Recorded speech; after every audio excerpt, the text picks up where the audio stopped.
the manuscripts of Josephus, they themselves do not date to the time of Josephus, and the historians consider it to be something that is questionable. And there was another man, Tacitus, and the same applies to both, that they were not eyewitnesses. So all those Christians, lived in Rome, like he not in Palestine. And even Josephus, even though he was a Jewish historian, he was still not an eyewitness. Yes, because the important thing is this: if there was none of the authors who wrote about him, whether in the Bible or outside the Bible, then what does that tell us? That we don't have any eyewitness accounts. Yes, and that is quite crucial, quite important. Yes, but there are some things that don't have any eyewitness accounts but still happen. Well, then they can be taken with whatever that is. Sometimes, for example, you can use deductive reasoning to get to a certain thing. However, when we use deductive reasoning for Jesus Christ being crucified, the point comes to the point that which really matters the most is this: that why did he get why did none of the authors wrote it about it? Why did the early Christians differ about him? There were many early Christians who did not believe he got crucified. Yes? Because there were quite a few at least. The Arians, they did not believe that. What did they believe? They believed, for example, that Jesus, whether it was agnostics, the Gnostics. The Gnostics? The Gnostics say the man got crucified. The Gnostics, they believe the guy was crucified had the resemblance of Jesus. Right. Yes? But So there was an appearance of crucifixion. Jesus. What I'm saying, they believe that there was an appearance of someone being crucified, or another man being resembling Jesus Christ being crucified. And these are early Christians. This is way before the Prophet Muhammad sallallahu alaihi wasallam. By the way, in the Quran and the Hadith, we actually believe the same thing. That there was a crucifixion, yes, and people thought that it appeared to them that he was crucified, that Jesus was crucified. But he was neither killed nor crucified, and Allah raised him to himself. I'm not a Christian. Yeah, I know you're talking. But I do believe that Jesus was crucified. Well, that's your prerogative. Because you see, this is what many historians do. They believe certain things just because it's become popular. But when we ask them I think there's good arguments. Oh, what is the good argument? Go on. Okay. Well, the Romans crucified a lot of people, right? Yes, they do. It was a common punishment, right? And it was reserved for particular crimes, right? Like, which is? Sedition, plotting against the state. You would be crucified. And from all the evidence that we have, you agree that Jesus was a real person who really lived? Yeah, of course. I know he existed. Yeah. I wouldn't be a Muslim otherwise. Right, okay. And he lived in Palestine at the time the New Testament says he did, right? And he preached, right?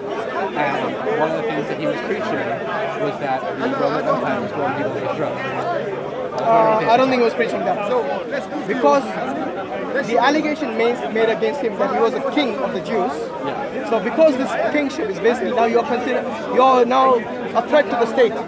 If anybody considers themselves to be the king besides the Caesar, is now a threat to the state. Yeah. So it is for that reason that he was crucified, not like Paul when he said earlier, it is because he was but you just said saying he was the son of God. No, this is what they say the reason he was crucified. Yeah. So if we go with that and say that he said he was killed. So he was killed. Who was killed? Jesus. No, but this is what people say. It's not, like I said, look, people, when they saw someone being crucified on the cross, they assumed that was Jesus Christ. And everyone then said that this is Jesus Christ who got crucified. However, there were people who were early Christians who disbelieved that. Yeah. Yes? How do you think Jesus died? I think he didn't die at all. That's what the Quran says. Really? So he was neither killed nor crucified. This is in chapter 5, 147, 148 in the Quran.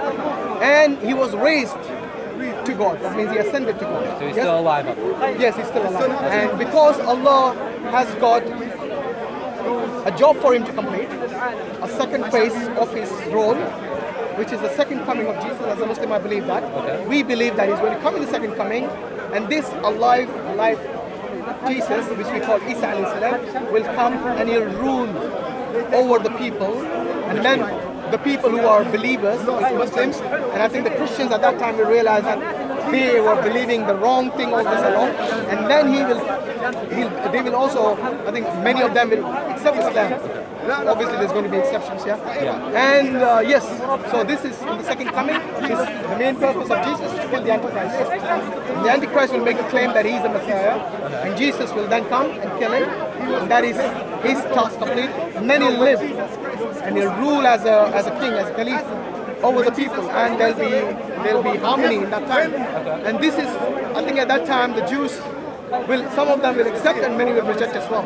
So just like the Jews rejected him during the time of Jesus when he came in his first coming, they'll also reject him in the second coming. I find that a lot harder to believe than the idea that he preached against God. Well, do you believe in God? Then how do you find? How would you believe all this?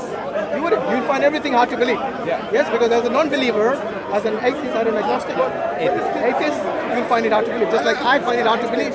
You guys believe the universe came from nothing. You see what I mean? Yeah. For me, that's a fairy tale. This might be fairy tale to many atheists. So I guess we are even. Can I tell you a quick question? Yeah, sure. With Jesus coming and second coming, and the fact that he's not dead, right? Does that make him the final prophet? No, he's not. Because not dead, is a he? final prophet is the one who came at the end, not the one who came and lived before. Sorry, who came before and then his life was prolonged. Jesus Right, didn't it's die. prolonged. So his life is prolonged doesn't mean he was that. born before. Sorry? Because he was born before. Yeah, of course. Yeah. How come Because Jesus didn't die but Muhammad? in fact, when he comes during the second coming, he has to follow the Sharia of Muhammad. In fact, there's a hadith which Prophet ﷺ said that if Moses was in my time, then he will have no choice but to follow me. So you see, the Sharia is basically based on the time of the coming of the Prophet. So during his prophethood, his Sharia or his ruling is the one that applies, not the previous messengers. It supersedes that.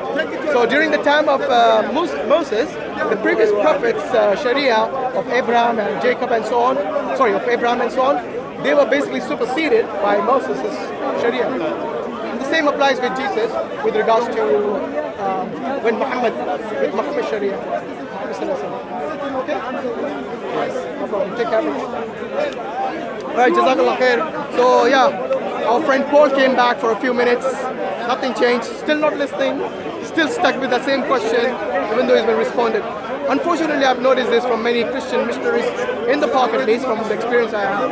Okay, they'll keep bringing up the same thing. I think J. Smith had a really nasty habit of doing it as well. He would repeat the same thing over and over and over again, even after Mansour destroys him about the Qiblas in Petra and so on. Yes, they keep bringing up the same thing.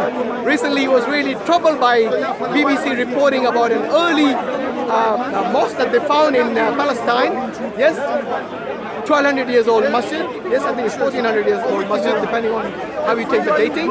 Yes. So anyway, they should really do the research, listen, and give a critique of what has been refuted, rather than just repeating the old thing that has been refuted.